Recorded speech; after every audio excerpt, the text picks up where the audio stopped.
It's time for another project on the Okanagan Valley Railway. Join me as I work on improvements, new scenery, etc. Hopefully, you will learn something and I will not injure myself.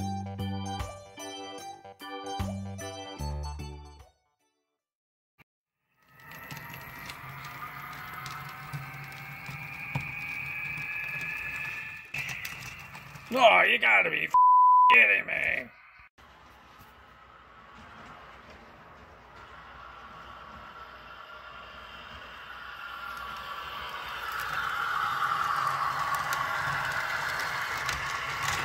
Ah, for Oh, those derailments. Derailments can take the fun out of all railroading, especially if you have people over for operating sessions. Very frustrating. These issues are usually attributed to poor track work and/or planning. The silver lining is that these ideas can be solved with some brainstorming.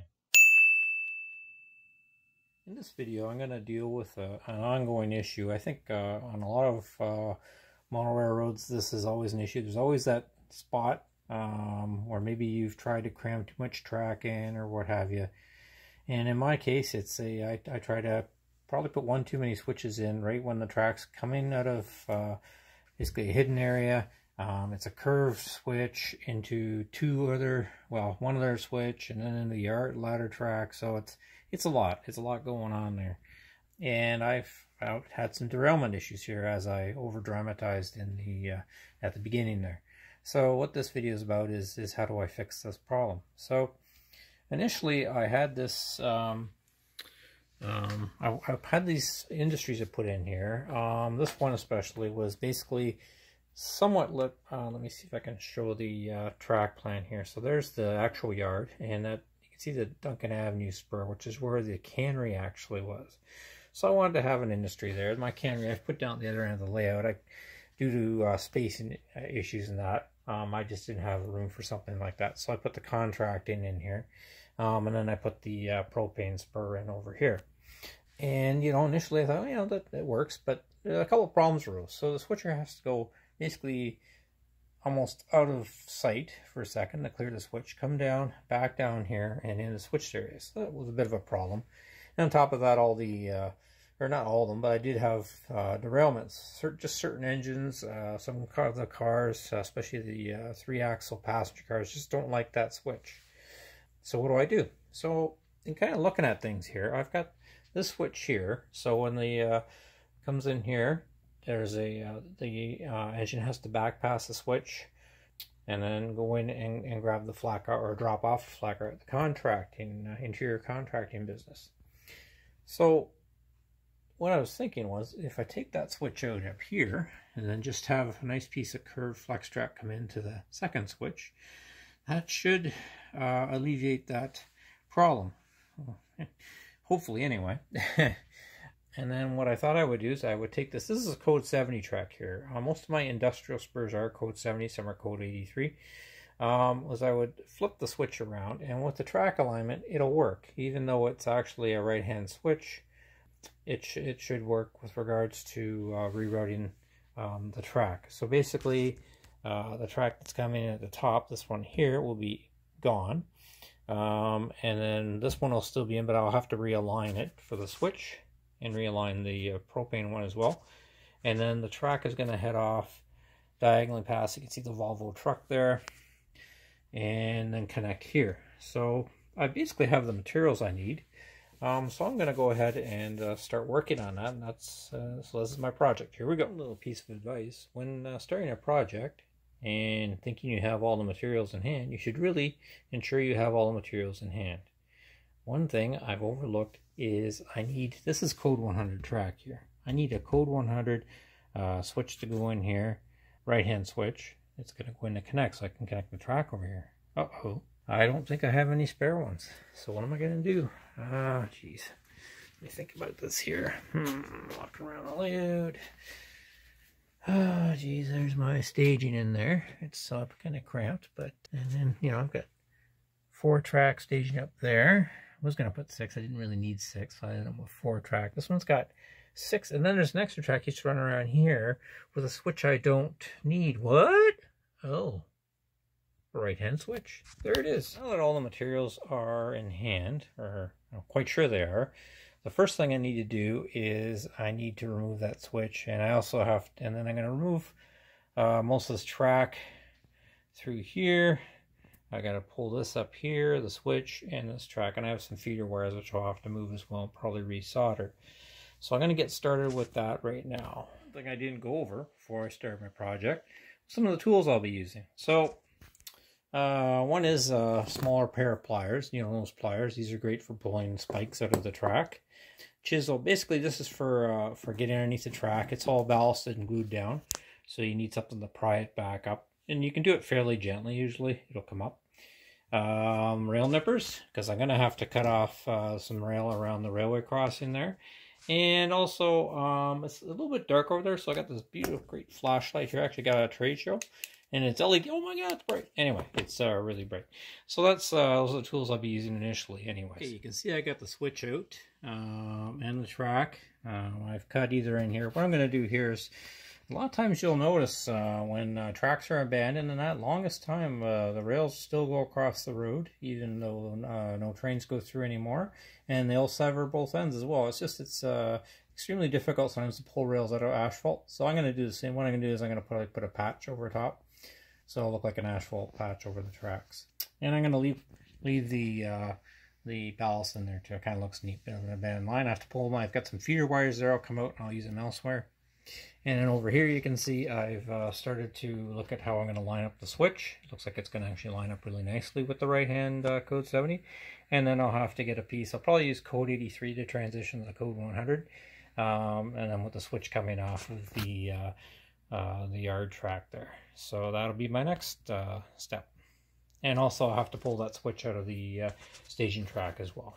Oh, one other thing is, I don't know if you noticed, but I built there's a walkway that goes across here between these two buildings, and this, basically it's a view block, try and help hide the track going into the hidden area there. So that just comes right out. I never glued it in place, and it's coming in really handy right now, so I can get into a tight spot. Quick little update here. So a couple other tools. I also have my cordless drill with the drill bit, so I could put in I've redone the leads, so this lead and the switch is in, and I put this one, I had to resolder this one, hence the flux over there. And so now what I want to do is I want to test this track. As you can hear, the engine's running, so that track's working. So I'm just going to run through the switch and make sure that we can make it all the way over to the flat car. So let's do that.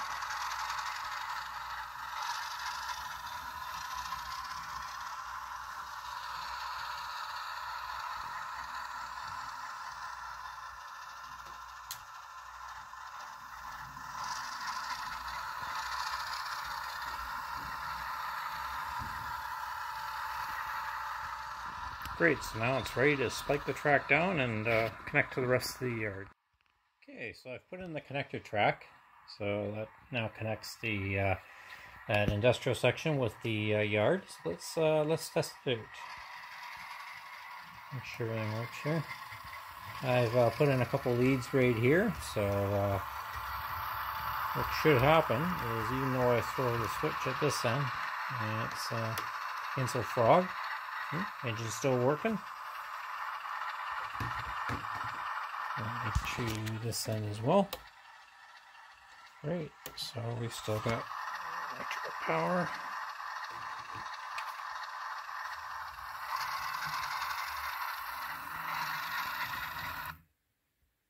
Yep, there's no problem there. Okay, I figured what the problem was after some troubleshooting. See this wire here? That's the pickup wire, so the drinking over, it's Electrofrog Pico, so in order to get over that I have to run a feeder wire into the middle there. And I always color code my track, so when I don't get any shorts in that, in this case, even though I color code it, I still put it onto the wrong bus wire. So there you go, lesson learned. So let's run the test again. So we'll run it into here. Okay, over the switch. I've thrown the switch, we're still getting power. Come down the connector track.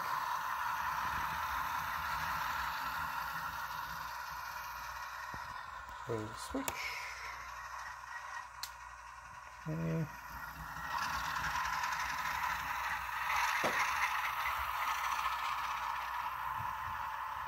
And it looks like we have success. Alright, so the next step is I'm going to have to take either my chisel or a scraper tool and take all that ballast off there so I can smooth that out again. And then put a connector track. I've got a piece of code 100 rail waiting and ready to go right now. So that's the next step. Alright, so as I was progressing through this project, the other thing I did is I took the switch out here, which I used to connect the industrial track in the yard, as I showed earlier in the video. And so the one track has totally been removed, and as I don't need it anyway. And the other one's in place, and I've tested it. So that's completed in my staging area. Next thing is I'm going to run about 4 trains through here just to test the curve and switches. So I'll run them through in quick succession. Train number 1.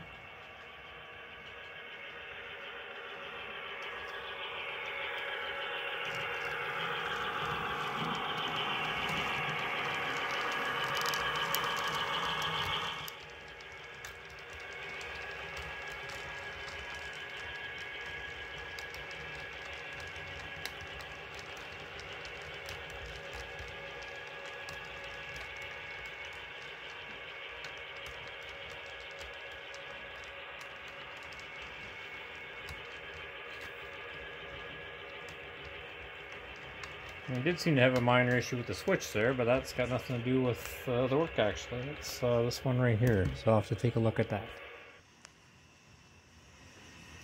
Train number 2.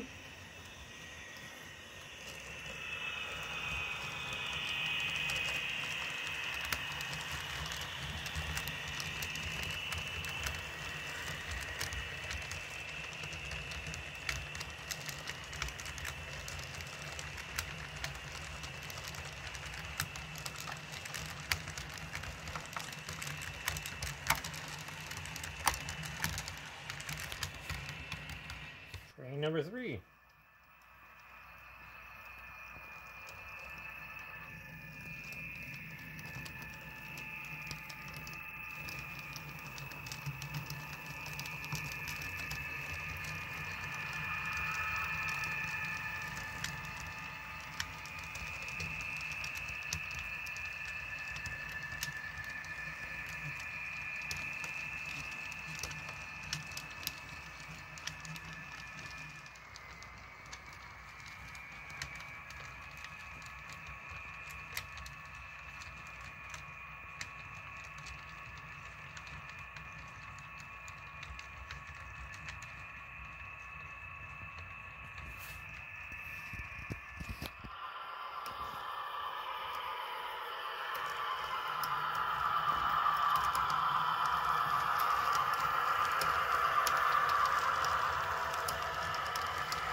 So there you have it, project completed. Trains are running pretty smoothly around that corner now, and I've actually got a more efficient way of getting into this industry area, so it's all good. All that's left now is to paint the rails there, ballast that piece of track, and I will likely scenic into here too to show the abandoned or the ripped up spurs. Not really abandoned, it's just been moved over or replaced, I guess. So anyway, that's my project on the Okanagan Valley Railway. Thank you for watching this video. If you liked what you saw and wish to see more content on model trains and real trains, please subscribe to my channel.